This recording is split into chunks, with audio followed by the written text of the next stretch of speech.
Welcome to mom's diary by Ramya. ఈ రోజు వీడియోలోని ఇంకో మస్ట్ ట్రై రెసిపీని షేర్ చేస్తున్నానండి. రెస్టారెంట్ టేస్ట్ తో ఉండే పన్నీర్ ఫ్రై పీస్ బిర్యానీకి అందరూ ఫిదా అవ్వాల్సిందే. చాలా సింపుల్ గా చేసుకునేలా స్టెప్ బై స్టెప్ డీటెయిల్ గా షేర్ చేశానండి. ఇంకా లేట్ చేయకుండా వీడియోని అయితే చూసేద్దాము. ఫస్ట్ అయితే బౌల్ తీసుకుని అందులో 1.5 కప్పు బాస్మతి రైస్ వేసి వాటర్ వేసి 2-3 సార్లు నీట్ గా వాష్ చేసుకుని రైస్ మునిగేంత వరకు వాటర్ వేసి 30 నిమిషాల పాటు నానబెట్టేసుకోవాలి. Groovo borosilicate premium food container set of 7 ని నెక్స్ట్ ఏషియా నుండి తీసుకున్నానండి. మంచి క్వాలిటీ ఉన్న బోరోసిలికేట్ గ్లాస్ తో తయారు చేశారు కాబట్టి ఫ్రిడ్జ్, ఫ్రీజర్, మైక్రోవేవ్ లో కూడా యూస్ చేసుకోవచ్చండి. గ్రూవ్డ్ బేస్ వల్ల ఫుడ్ ఎక్కువసేపు ఫ్రెష్ గా ఉంటుంది. మీల్ ప్రిపేర్ చేసుకోవడానికి, మిగిలిన ఫుడ్ తో పాటు ఫ్రూట్స్, వెజిటబుల్స్ స్టోర్ చేసుకోవడానికి యూస్ చేసుకోవచ్చండి. ట్రాన్స్పరెంట్ గా ఉండడం వల్ల అందులో ఏ ఫుడ్ స్టోర్ చేసాం కూడా ఈజీగా తెలిసిపోతుంది. రైస్ అంతా నానేలోపు ఒక బౌల్ తీసుకుని ఈ రెసిపీ కోసం 300 గ్రాముల పన్నీర్ ని యూస్ చేస్తామండి. పన్నీర్ అంతా బౌల్లోకి వేసేసాక పన్నీర్ క్రంచీగా ఫ్రై అవటం కోసం ఇందులో 2 టేబుల్ స్పూన్ల కార్న్ ఫ్లోర్ వేసాక 2 టేబుల్ స్పూన్ల మైదా వేసుకుని కొద్దిగా సాల్ట్ తో పాటు 1/2 టీ స్పూన్ మిరియాల పొడి, కొద్దిగా పసుపు, అల్లం వెల్లుల్లి పచ్చిమిర్చి పేస్ట్ ని 1 స్పూన్ వేసాక 3-4 టేబుల్ స్పూన్ల వాటర్ వేసుకుని పన్నీర్ కి మసాలా అంతా బాగా పట్టేలా చేతితో కలిపేసుకోవాలి. ఇలా అంతా కలిపేసాక ఈ బౌల్ ని పక్కన పెట్టేసుకుని ఈ రెసిపీ కోసం honeycomb non stick tri-ply fry pan ని యూస్ చేస్తున్నానండి. ఈ పాన్ లిడ్ తో పాటు వస్తుంది. పాన్ అంతా హీట్ ని ఈవెన్ గా డిస్ట్రిబ్యూట్ చేస్తుంది కాబట్టి ఏ రెసిపీ అయినా సరే ఈజీగా కుక్ చేసుకోవచ్చు. రోజువారీ వంటని ఈజీగా చేసుకుని ఇంకా సర్వింగ్ కూడా చేసుకోవచ్చండి. వీటితో పాటు fluted storage 8 tight jar with rotating stand ని కూడా తీసుకున్నానండి. ఫ్లూటెడ్ టెక్స్చర్ డిజైన్ తో ప్రీమియం లుక్ ఉంటుంది. పప్పులు, dry fruits, snacks, tea, coffee, చక్కెర ఇలా ఏ ఫుడ్ అయినా సరే స్టోర్ చేసుకోవచ్చండి. దీని జార్ లిడ్స్ 8 టైట్ గా ఉండి ఫుడ్ ఎక్కువసేపు ఫ్రెష్ గా ఉంటుంది. ఇది రొటేటింగ్ అవటం వల్ల ఈజీగా యూస్ చేసుకోవచ్చు. కిచెన్ కౌంటర్ టాప్ అయినా సరే లేదంటే డైనింగ్ టేబుల్ మీద అయినా సరే తక్కువ స్పేస్ ని ఆక్యుపై చేస్తూ మన టైం సేవ్ చేస్తుంది. కిచెన్ కౌంటర్ టాప్ ని నీట్ గా ఆర్గనైజ్ చేయడానికి ఈ storage rock with spice jars and oil dispensers బాగా యూజ్ అవుతుంది. రోజు వాడే మసాలాల్ని, ఆయిల్ ని ఒకే ఆర్గనైజర్ లో పెట్టేసుకున్నామంటే మనకి చాలా టైం సేవ్ అవుతుంది. ఇది మనకి టైం సేవ్ తో పాటు కిచెన్ లో చూడటానికి అందంగా కూడా కనిపిస్తుంది. స్టవ్ మీద పాన్ పెట్టి అందులో ఆయిల్ వేసాక మనం కలిపి పక్కన పెట్టుకున్న పన్నీర్ అంతా కూడా పాన్ లోకి వేసేసాక స్టవ్ ని మీడియం ఫ్లేమ్ లో పెట్టుకుని పన్నీర్ అంతా కూడా కొద్దిగా రంగు మారేంతకు వేయించుకోవాలండి.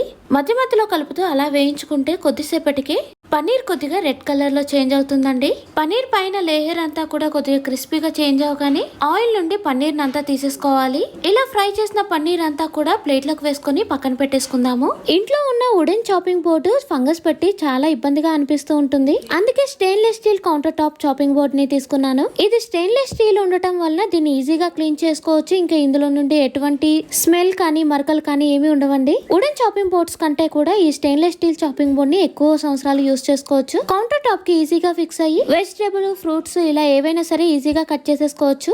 ఇందాకే పన్నీర్ ని వేయించేసాం కదండి, అదే ఆయిల్ లోని సన్నగా చాప్ చేసిన 2 ఉల్లిపాయలను వేసుకుని స్టవ్ ని మీడియం ఫ్లేమ్ లో పెట్టుకుని మధ్య మధ్యలో కలుపుకుంటూ ఆనియన్స్ కి తడి అంతా పోయాక అవి కొద్దిగా కలర్ చేంజ్ అవడం స్టార్ట్ అవుతుందండి. ఈ స్టేజ్ లో స్టవ్ దగ్గరే నించుని అలా 1 నిమిషం పాటు కలుపుకున్నామంటే ఆనియన్స్ అన్ని కూడా ఇలా రంగు మారుతాయి. ఈ స్టేజ్ లోనే ఆనియన్స్ ని పాన్ నుండి తీసేసుకుందామండి. మొత్తం క్రిస్పీగా అయ్యేంత వరకు మనము ఫ్రై చేసుకున్నామంటే అవి ప్లేట్ లోకి వేయగానే మాడిపోయినట్టు అయిపోతుంది. ఇంకో 1 నిమిషంలో ఫ్రై అయిపోతాయి అన్నప్పుడు మనం ప్లేట్ లోకి వేసేసుకున్నామంటే అవి చల్లారిన తర్వాత క్రిస్పీగా అవటంతో పాటు మంచి కలర్ కూడా ఉంటాయి. ఆనియన్స్ ని ప్లేట్ లోకి వేసేసాక అదే పాన్ లోని కొన్ని గరం మసాలాలు కూడా వేసుకోవాలండి.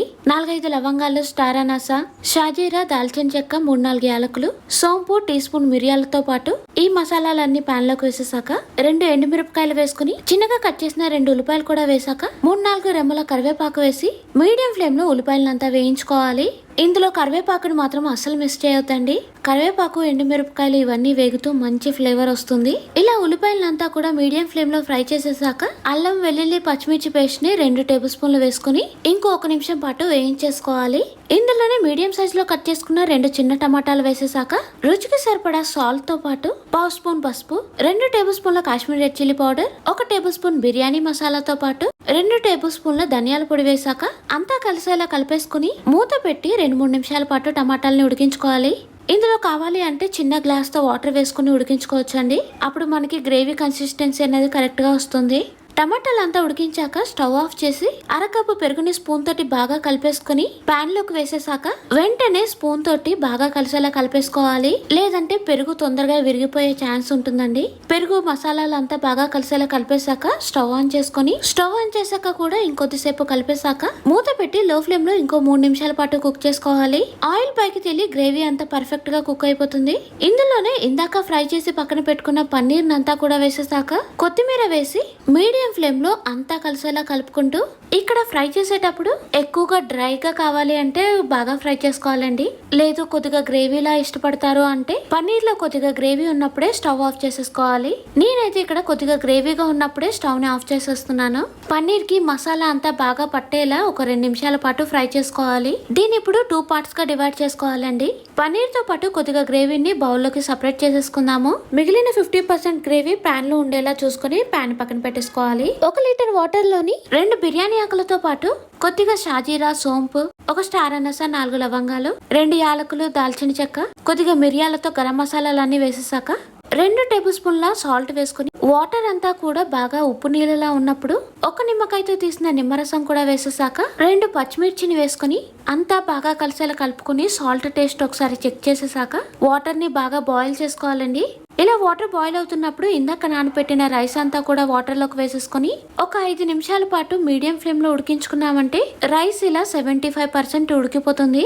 రైస్ ని ఇలా టచ్ చేసామంటే అది విరిగిపోవాలండి. ఆ స్టేజ్ లో స్టవ్ ఆఫ్ చేసేసి వెంటనే స్టవ్ మీద వేరే ప్యాన్ పెట్టుకుని అందులో 2 టేబుల్ స్పూన్ల నెయ్యి వేసాక ఇందాక పక్కన పెట్టిన గ్రేవీని అంతా కూడా ప్యాన్ అంతా ఈవెన్ గా వచ్చేలా స్ప్రెడ్ చేసేసుకొని కొద్దిగా ఫ్రైడ్ ఆనియన్స్, కొద్దిగా కొత్తిమీర, పుదీనా కూడా స్ప్రింకిల్ చేసేసాక రైస్ ని వాటర్ నుండి తీసేసుకుంటూ పాన్ లోకి వేసేసుకోవాలి. పాన్ లోకి రైస్ అంతా కూడా ఈవెన్ గా వచ్చేలా స్ప్రెడ్ చేసుకుంటూ రైస్ అంతా వేసేసాక పైనుండి కొన్ని ఫ్రై చేసిన ఆనియన్స్ వేసేసాక చిన్నగా కట్ చేసిన పుదీనా, కొత్తిమీర కూడా వేసేసాక కొద్దిగా బిర్యానీ మసాలా స్ప్రింకిల్ చేసేసుకొని పైనుండి కొద్దిగా నెయ్యి వేసేసాక ఇందాక రైస్ ని బాయిల్ చేస్తున్నప్పుడు వచ్చిన వాటర్ ని చిన్న కప్పు తోటి 1 కప్పు వచ్చేలా తీసుకొని వీడియోలో చూపిస్తున్నట్టు రైస్ అంతా వేసేసాక రైస్ అంతా కవర్ అయ్యేలా టిష్యూ పేపర్ పెట్టి మూత పెట్టుకుని అడుగు మాడిపోకుండా పాన్ ని పెనం మీద పెట్టి లో ఫ్లేమ్ లో 10 నిమిషాల పాటు కుక్ చేసుకోవాలి.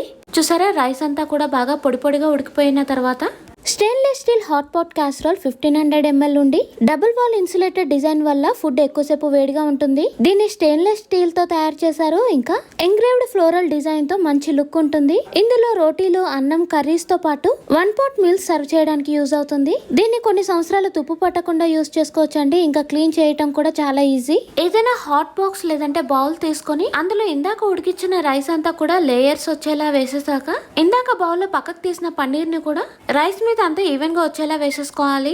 ఇలా పన్నీర్ అంతా వేసాక పైనుండి కొద్దిగా కొత్తిమీర స్ప్రింకిల్ చేసుకుంటే సూపర్ టేస్టీగా ఉండే fry piece paneer biryani ready అయిపోతుంది. పన్నీర్ కి మసాలా అంతా బాగా పట్టి రెసిపీ టేస్ట్ మాత్రం చాలా బాగుంటుంది. ఈసారి ఈ రెసిపీని ట్రై చేసి తప్పకుండా ఎలా వచ్చిందో కామెంట్ చేయండి. ప్రొడక్ట్స్ లింక్స్ అన్నిటినీ కూడా డిస్క్రిప్షన్ లో మెన్షన్ చేశానండి. ఈ వీడియోనైతే ఇక్కడితోనే ఎండ్ చేస్తున్నానండి. ఇంకో మంచి వీడియోతో మళ్ళీ కలుద్దాం. Thank you for watching. Bye bye.